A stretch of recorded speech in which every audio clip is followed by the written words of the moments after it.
예수인가? 라는 말씀으로 함께 은혜를 나누고자 합니다. 예수 믿는 사람들, 교회에 다니는 성도들에게 가장 중요한 질문 중에 하나입니다.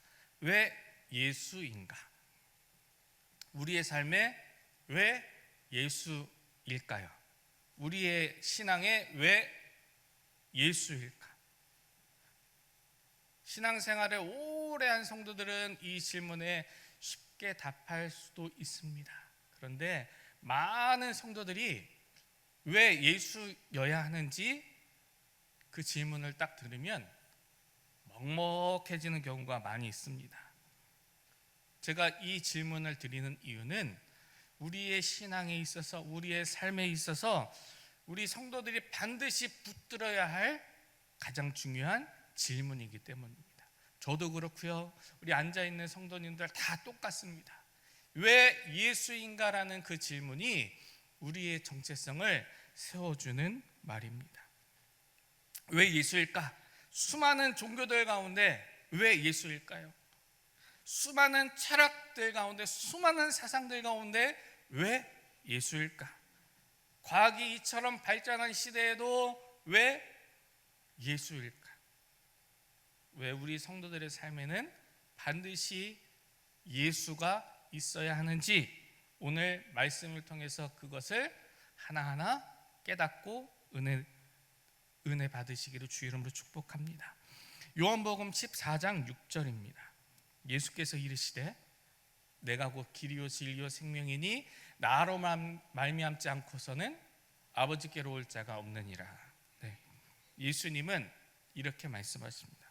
여러 가지 길이 있는데, 이 세상에서 말하는 여러 가지 길이 있는데 그 여러 가지 길 중에 유일한 길이다. 진리 중에 하나가 아니라 그 진리가 되신다. 생명 중에 여러 생명 중에 하나가 아니고 그 생명이 되신다. 그러니까 이것도 믿고 저것도 믿고 여기도 바라보고 저기도 바라보고 여기에도 발 담궜다가 저기도 발 담궜다가 하는 것이 아니라 오직 누구만 믿는 것이다? 오직 예수만 믿는 것이다. 예수님이 이렇게 말씀하는 거예요. 우리는 그러면 무엇을 위해서 살아갈까요? 이번 한 주 무엇을 위해서 열심히 사셨습니까? 많은 사람들은요, 돈을 위해서 열심히 살아갑니다. 많은 사람은요, 성공을 위해서 열심히 살아가요. 이왕 시작했는데 잘 돼야지, 이왕 시작했는데 열심히 커야지, 사업 시작했는데 열심히 커야지, 이왕 주식에 돈 부었는데 그 열심히 부풀려야지, 이왕 운동했는데 건강해져야지. 어떤 사람은요, 건강을 붙잡아요. 어떤 사람은요, 내 자식 잘 키워가지고 내가 지금까지 못 누렸던 것 자식을 통해서 누려보자 라고 생각합니다. 어떤 사람은 사업을 통해서 열심히 살아갑니다. 그런데 이것들 다 중요합니다. 우리가 이 세상을 살아가면서 이 모든 것들 다 중요해요. 그런데 가장 중요한 것이 있습니다. 가장 중요한 것은 뭐냐? 하나님께서 우리에게 주시는 복이더라 라는 거예요. 이 세상의 모든 것들 하나님의 은혜로 우리가 누려요. 근데 문제가 뭐냐? 그 하나님께서 주신 은혜들 하나하나 너무 귀하고 소중하고 귀한 것인데 이 땅에서 없어서는 안 될 것인데, 그 하나하나에 문제는 거기에 빠져 있을 때 문제가 생기더라라는 겁니다. 많이 가지면 행복할 것 같아요. 많이 가지면 풍성할 것 같아요. 많이 누리면 마음의 만족감이 넘쳐날 것 같아요. 근데 잘 생각해 보시면 많이 가지면 가질수록 행복하지 않습니다. 많이 누리면 누릴수록 풍성하지 않는 것 같아요. 가질수록 불안합니다. 누릴수록 더 두려워집니다. 왜 그럴까? 왜 그럴까요? 돈 많이 있으면 좋을 것 같잖아요. 일정 한도가 넘어가는 그 액수가 있으면 불안해집니다. 내가 소화할 수 없는 그러한 그러한 것들이 그 상황이 나에게 닥쳐오면 있으면 좋은데 불안해져요. 왜 불안해지느냐?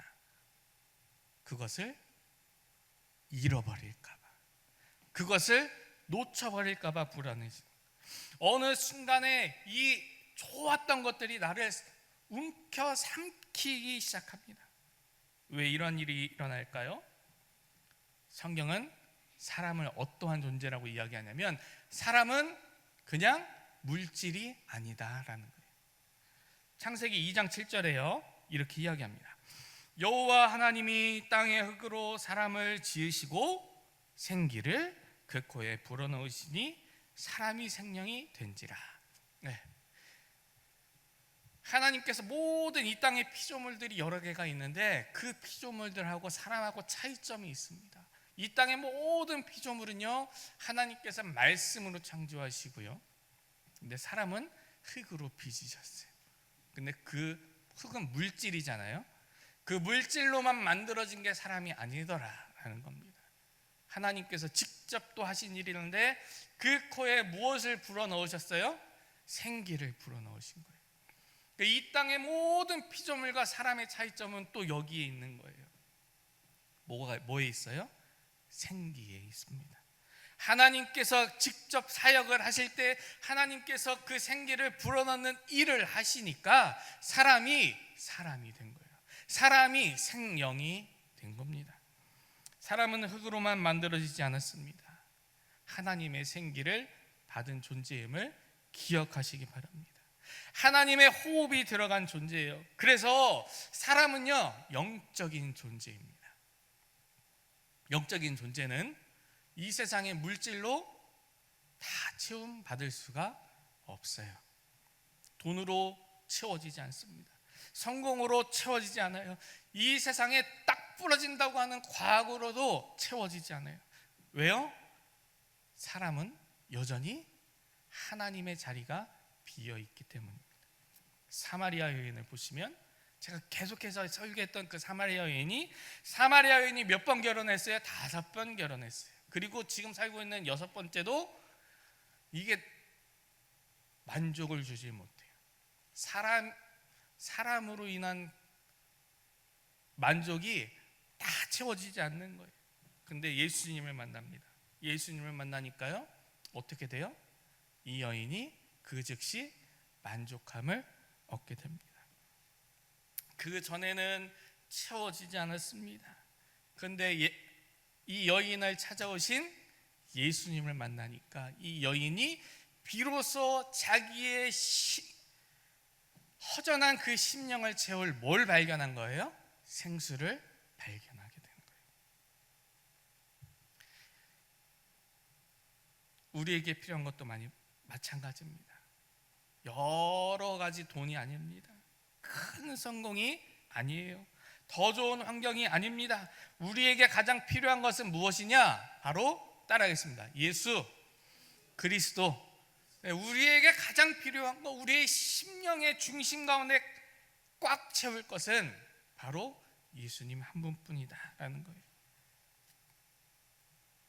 창세기 11장 보시면 바벨탑 사건이 나옵니다. 4절에 시작. 자, 성읍과 탑을 건설하여 그 탑 꼭대기를 하늘에 닿게 하자. 우리의 이름을 내고 온 지면에 흩어짐을 면하자 하였더니, 이게 뭐라고 하냐면, 자, 성읍과 탑을 우리가 세워서 높이 꼭대기를 하늘에 닿게 하자. 그 하늘에 누가 있어? 이때 사람들이 하늘에 누가 있다고 생각했냐면 하나님이 계시다라고 생각했어요. 우리가 그 하나님이 있는 데까지 가자. 그리고 하나님의 이름을 내는 것이 아니라 누구의 이름을 내자고요? 우리의 이름을 내자라고 이야기하는 겁니다.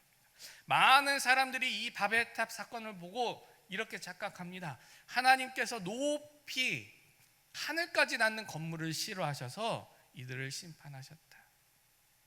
근데 그것이 아닙니다.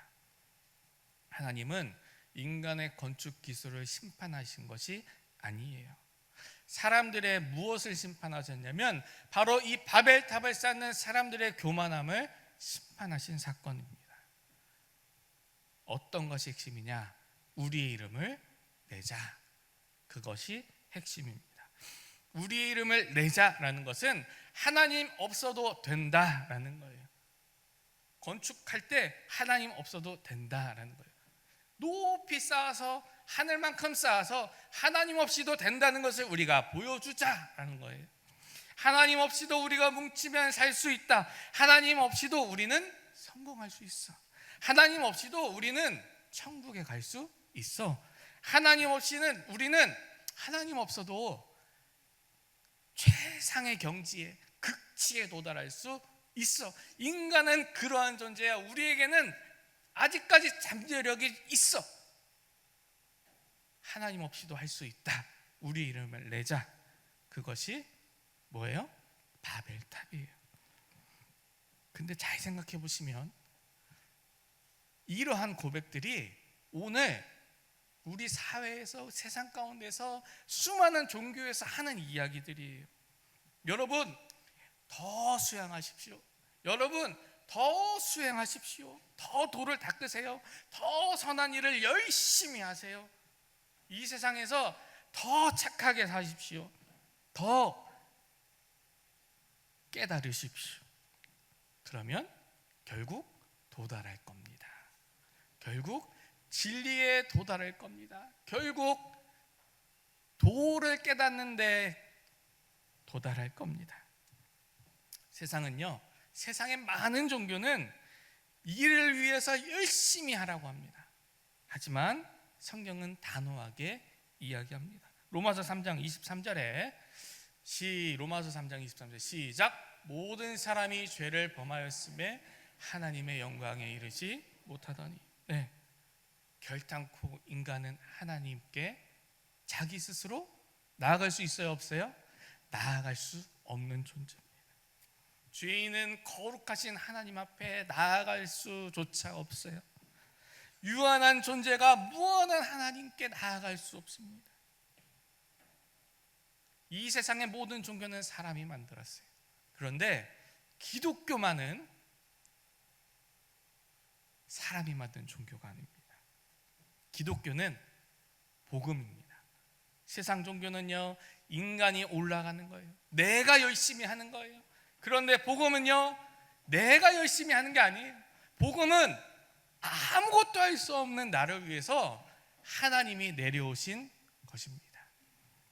복음은 죄인된 인간이 답 없는 상태에 있을 때에 사망밖에 없는 그 상태의 인간에게 하나님이 내려오신 은혜의 선물인 줄 믿으시기 바랍니다. 아담이 범죄했을 때, 아담이 선악을 알게 하는 나무의 열매를 따먹었을 때에, 이 따먹고 나서 아담이 눈이 밝아지면서 하나님을 찾았을까요? 하나님을 안 찾았어요. 오히려 부끄러움에 가리기 바빴고 숨기에 바빴습니다. 그런데도 하나님은 누굴 찾아오셨어요? 이 아담을 찾아오셨어요. 그리고 친히 그의 이름을 불러주십니다. 아담아, 아담아, 어디 있니? 아담이 죄를 짓기 전에는 하나님의 이 찾으시는 음성이 얼마나 기뻤을까요? 버선발로 뛰어나갔을 거예요. 하나님, 저 여기 있는데요. 근데 죄를 범하고 나니까 이 아담이 어떻게 돼요? 반응을 못하는 거예요. 숨기에 바쁜 거예요. 하나님 너무 부끄러운데요. 하나님 너무 창피한데요. 감히 하나님의 존재 앞에 나갈 수 없는 거예요. 아브라함은 어떨까요? 아브라함은요, 처음부터 열국의 아버지, 만방의 아버지가 아니었습니다. 아브라함은요, 갈대아 우르 지방에서 우상을 깎고 만들고 있었어요. 하나님이 아니고 우상을 깎던 사람이 하나님의 부르심이 들리자 그때부터 이제 하나님을 따르는 사람이 됩니다. 모세는요, 이스라엘 백성들을 열심히 학대하는 그 이집트 사람을 손으로 쳐 죽입니다. 그리고 살인자라는 그 타이틀을 쓰고 막 이제 궁을 빠져서 도망하던 그때 누가 찾아오시는 거예요? 하나님이 찾아오시는 거예요. 떨기나무에서 만난 하나님. 이스라엘 백성들은 자기 뜻대로 하나님을 버리고 하나님의 왕되심을 버리고 자기 뜻대로 자기 생각대로 자기가 맞다고 생각하는 대로 열심히 살았습니다. 그러한 이스라엘 백성들을 향해서 하나님은 자기의 선지자를 보내십니다. 그리고 마침내 하나님께서 직접 친히 사람이 돼서 우리 가운데 오셨습니다. 그 하나님이 누구예요? 예수님이에요. 마태복음 1장 21절에 아들을 낳으리니 이름을 예수라 하라. 이는 그가 자기 백성을 그들의 죄에서 구원할 자이심이라 하니라. 이 예수님의 이름이 하나 더 있습니다. 그것은 뭐냐면 마태복음 1장 23절에 나오는데 하나님이 우리와 함께 계신다라는 뜻이에요. 임마누엘이라는 거예요. 하나님께서 우리 가운데 오셨어요. 그분이 예수님입니다. 세상의 종교는요 바벨탑입니다. 개인의 노력으로 열심히 쌓는 거예요. 하지만 기독교는요 달라요. 기독교는 하나님이 직접 오신 사건입니다. 이것을 신학적인 용어로 성육신이라고 합니다. 사람은요 열심히 올라가려고 합니다.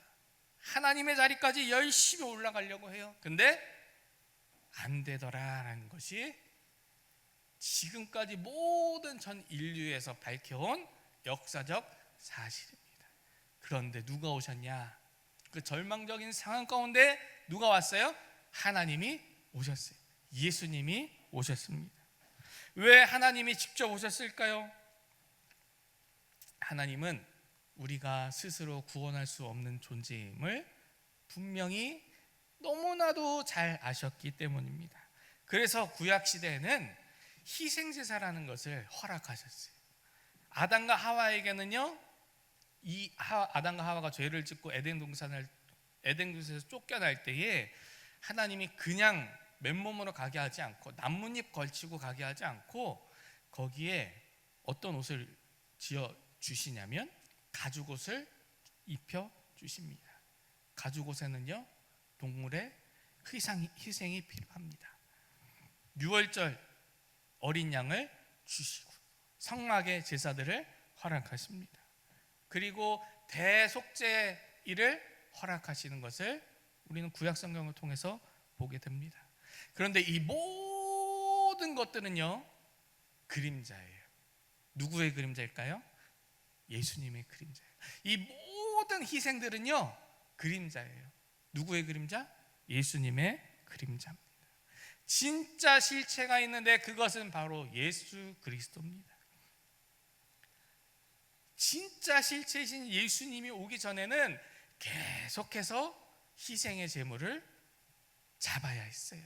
계속해서 내 죄를 위해 죽어줘야 되는 동물들이 필요했어요.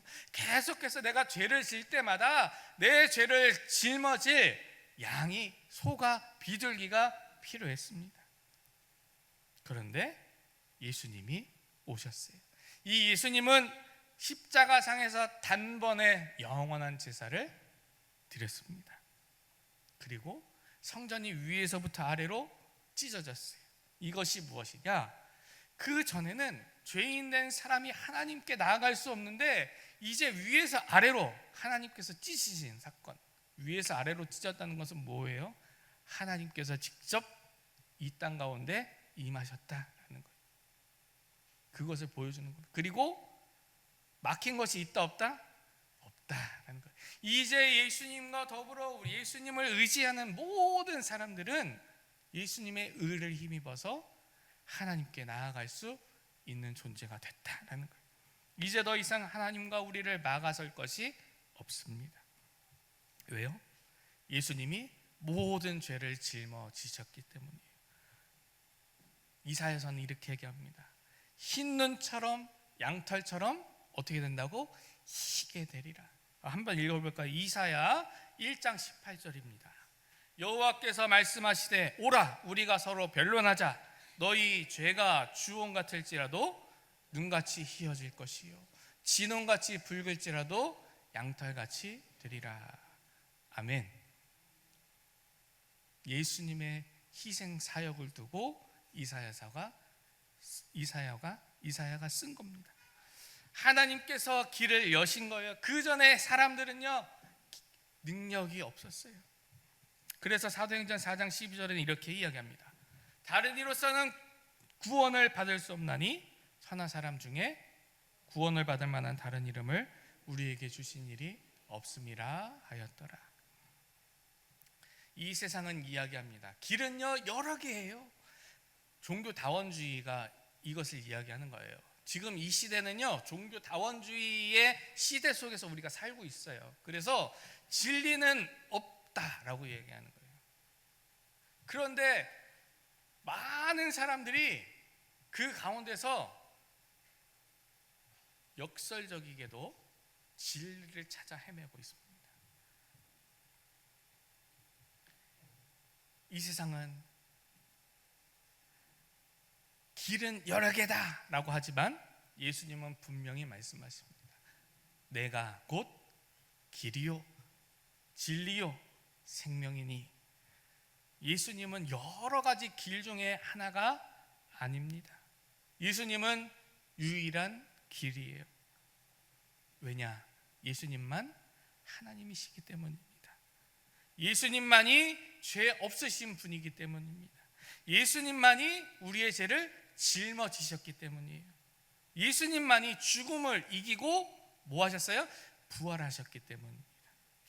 부처는요 우리의 죄를 짊어지지 않았습니다. 공자는요 우리를 위해서 십자가에서 대신 죽지 않았어요.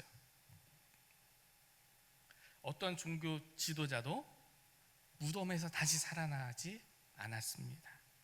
오직 예수님만이, 예수 그리스도만이 죽음을 이기고 무덤에서 다시 살아나 모든 죽은 자와 산 자의 뭐가 되셨냐? 소망이 되신 줄 믿으시길 주 이름으로 축복합니다.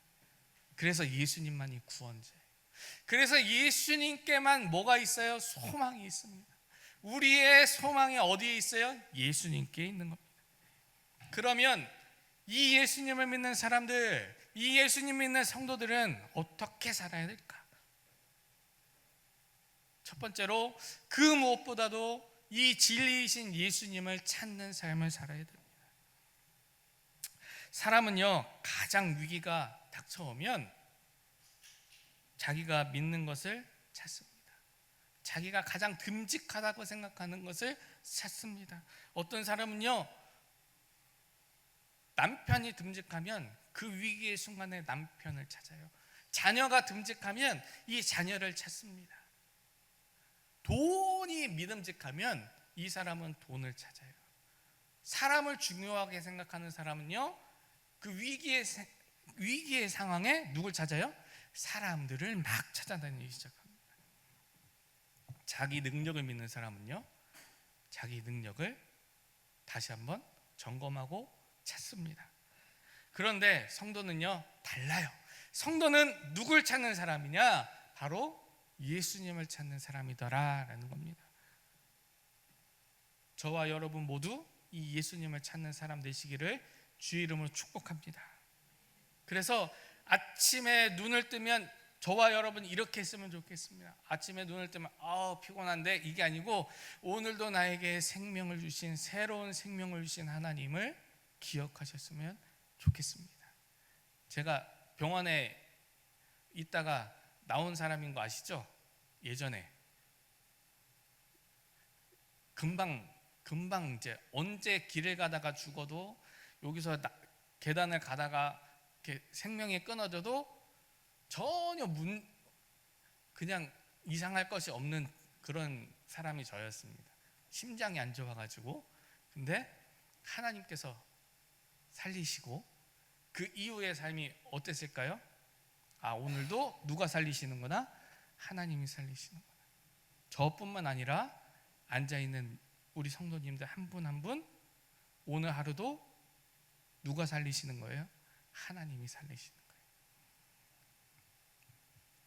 그 하나님을 기억하고 감사하시기를 주의 이름으로 축복합니다. 세상의 귀에 귀 기울이기 전에 수많은 정보들이 있어요.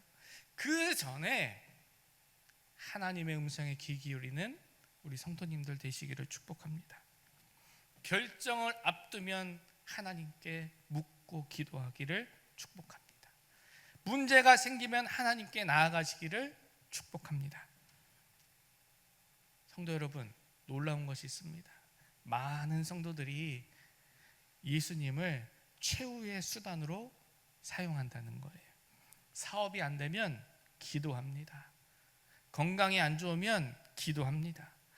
내 인생에 이 닥친 문제, 처음 닥치는 이 문제에 해답이 없을 때 기도합니다. 그런데 우리 성도님들은 한 발자국 더 나아가시기를 권해드리는데, 그것이 뭐냐면 예수님을 따르는 진짜 성도들은 마지막 순간에만 예수님을 찾는 것이 아니라 예수님을 첫 번째 기준으로 삼는 것이에요. 주님, 저는 무엇을 해야 됩니까? 주님, 이 일을 통해서 무엇을 하기 원하십니까? 내가 어떻게 하나님의 말씀을 붙들고 승리하기 원하십니까? 이러한 질문을 먼저 드리는 겁니다. 인생의 마지막에 우리의 닥친 문제에 대해서 하나님께 묻는 것은 대단히 좋은 태도입니다. 하지만 그 전에 앞서서 우리의 평상시에 우리의 보통의 삶을 살아낼 때에도 하나님께 나아가시기를 주의 이름으로 축복합니다. 바벨탑은요, 두 번째, 벽돌로만 쌓는 것이 아닙니다. 오늘날에도 우리는 수많은 영적인 바벨탑을 쌓아갑니다. 어떤 사람은 돈으로 쌓고요, 어떤 사람은 자녀로 성공의 탑을 쌓아갑니다.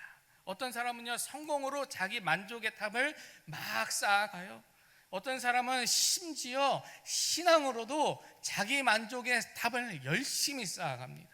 나는 이만큼 봉사했지, 나는 이만큼 헌금했어, 나는 교회를 위해서 이렇게 수고했는데, 난 열심을 다했어. 하지만 하나님께서 원하시는 것은 그러한 모습이 아닙니다. 우리는 나 스스로에게 자주 물어야 합니다. 내가 지금 쥐고 있는 것, 내가 손에 잡고 있는 것, 이것을 놓는 순간, 내가 이것을 잃어버리는 순간, 내가 견딜 수 없는 것이 무엇일까? 내가 이것을 잡고 있을 때 내가 이것을 놓는다고 생각하면 나를 미쳐버리게 만드는 그 사건은 무엇이지? 그것이 예수가 되기를 주의 이름으로 축복합니다. 그것이 돈이 되면 안 돼요. 그것이 명예가 되면 안 됩니다. 그것이 나의 성공이 되면 안 돼요. 그것이 나의 건강이 되면 안 됩니다.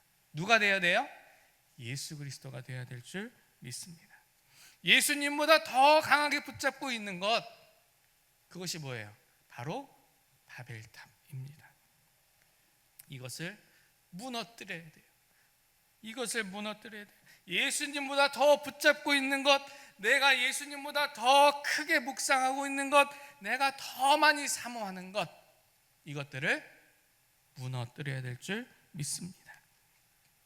그런데 많은 성도들이 또 예수를 믿는데 불안한 경우가 있습니다. 세상 사람들도 이 세상을 살아가면서 불안한데 예수 믿는 성도들도 불안할 때가 있어요. 왜 우리는 불안할까요? 예수님을 믿는데, 예수님을 붙잡고 있는데도 우리는 불안해요. 왜 불안해요? 마음속에 불안핑이 들어와서 불안한 게 아니고, 그것은 뭐냐면 예수의 능력이 부족해서도 아니고,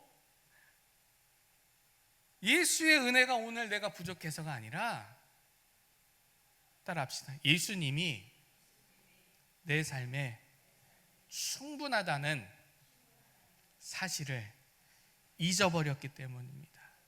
네.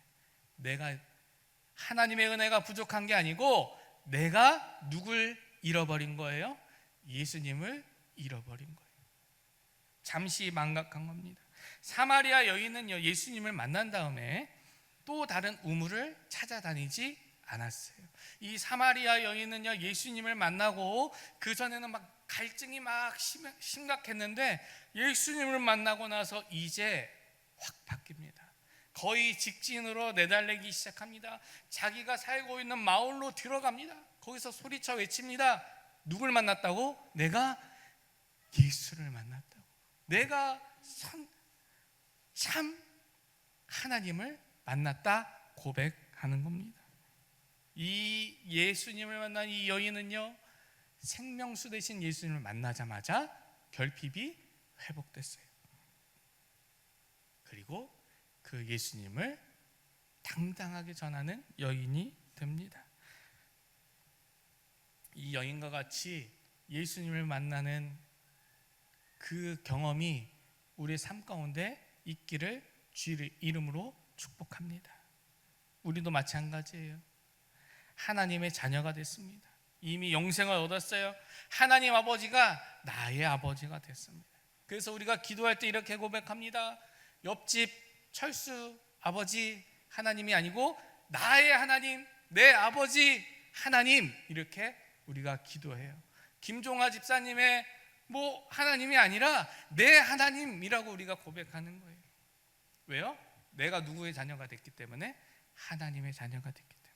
우리는요, 이미 천국 시민권을 받았습니다.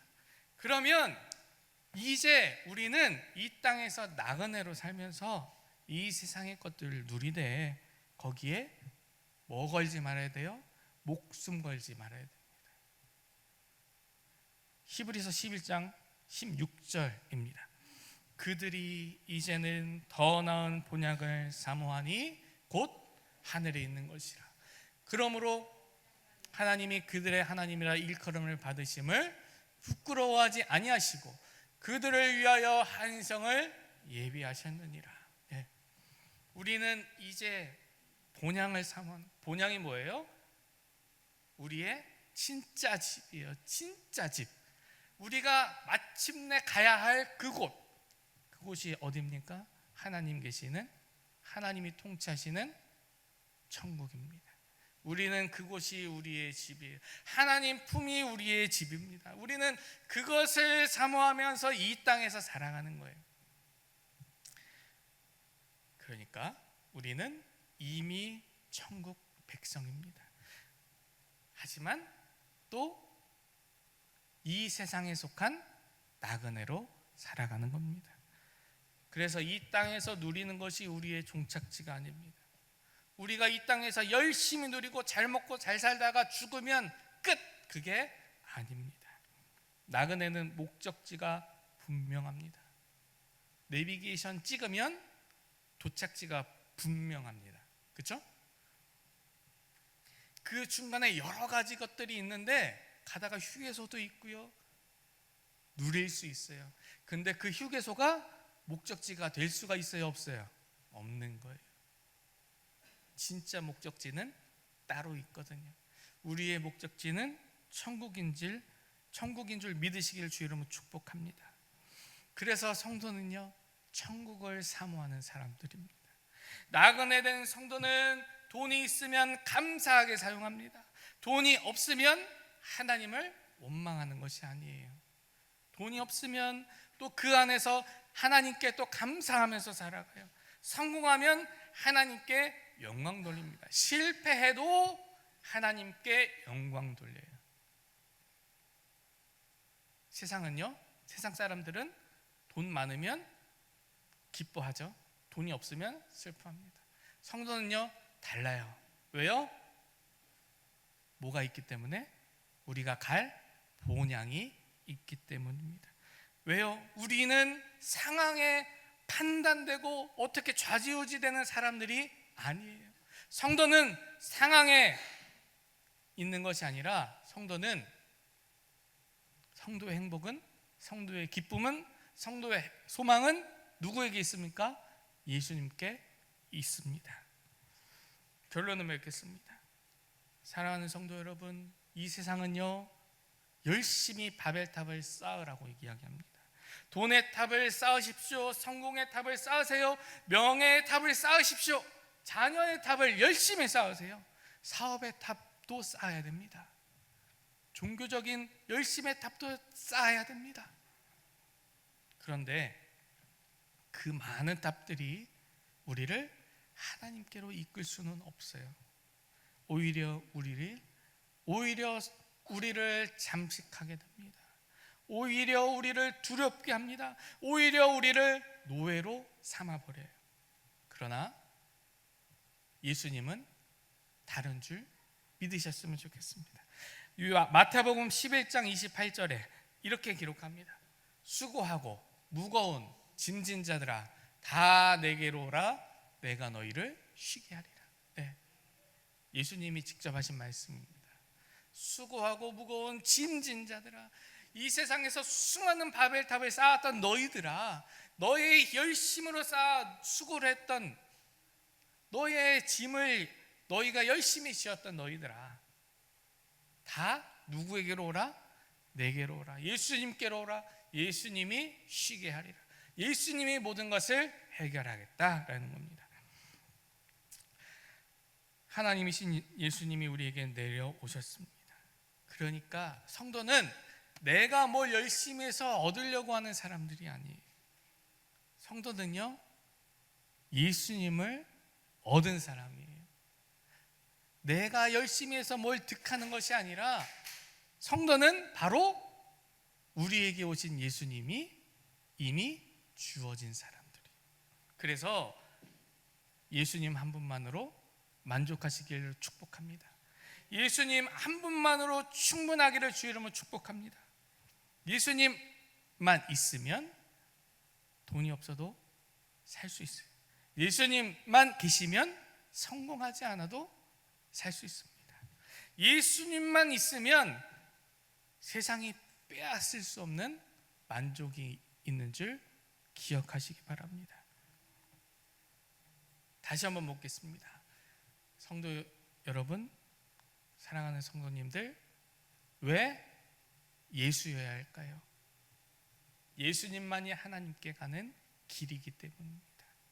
예수님만이 죄인을 살리는 길이기 때문입니다. 예수님만이 우리 영혼을 만족시키는 단 하나의 방법이기 때문입니다. 예수님만이 길이요 진리요 참 생명이 되시기 때문입니다. 이 세상의 모든 것들은 다 변하고 썩어도 오직 예수님만 변하지 않기 때문이에요. 그 하나님, 그 예수님이 우리에게 오셨어요. 그래서 우리는 이렇게 고백합니다. 나는 예수님 한 분만이면 만족합니다. 사랑하는 성도님들 모두, 저와 우리 모두의 마음 중심에 이 예수 그리스도를 붙잡기를 주 이름으로 축복합니다. 참된 소망은 예수님 한 분뿐이에요. 영원한 것을 품으시기를 주 이름으로 축복합니다. 그 누가 빼앗으려고 해도 절대 빼앗을 수 없는, 절대 빼앗기지 않는 그 예수님을 마음에 품고 이번 한 주간 우리의 삶의 모든 평생을 기쁨과 행복 가운데 사시기를 축복합니다. 오직 예수이어야 합니다. 우리의 답은요, 항상 누구예요? 예수님입니다. 예수님. 우리의 문제 해결 방법도요, 누구예요? 예수님입니다. 예수님께 나오세요. 예수님의 초청에 마음을 열고 반응하시기를 주 이름으로 축복합니다. 수고하고 무거운 짐진 자들아 다 내게로 오라 내가 너희를 쉬게 하리라. 주의 음성에 귀 기울이는 복된 양 되시기를 주 이름으로 축복합니다. 그래서 우리의 삶 중심에 언제나 이 예수님만 모시고 진짜 천국 백성의 삶을 사시기를 우리 성도님들 다 되시기를 다시 한번 주 이름으로 축복합니다. 아멘.